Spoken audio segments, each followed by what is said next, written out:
Committed to fostering positive change, supporting the youth and working alongside faith communities to build a stronger and prosperous Papua New Guinea, the Prime Minister spoke from the heart to convention goers.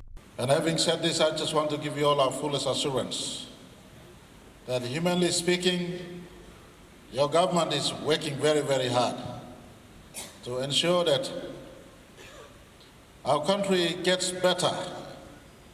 And especially, and in one of my first few statements in 2019 when I took office, I said I will measure my own contribution to my country in few manners, and one of the measures in which I will measure whether we have done it better for our people is the safety of my daughter and her generation in our country in 10 years' time.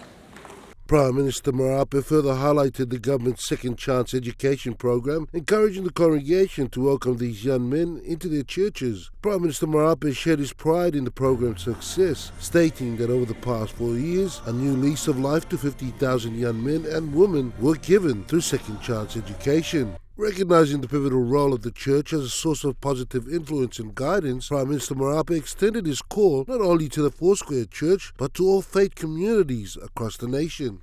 In our Women and Mothers and Girls program, and also the male youth and men programs in the space of SME, I offer to you that space where we could be in partnership with.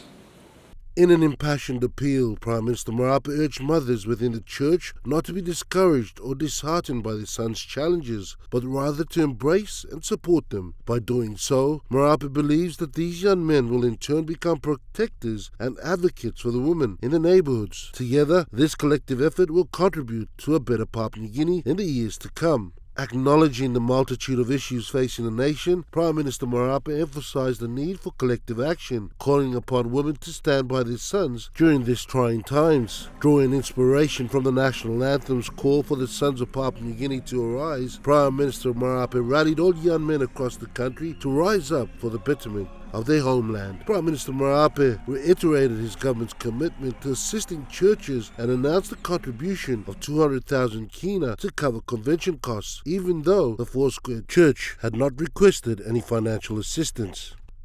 Rocky Iso, National EMTV News.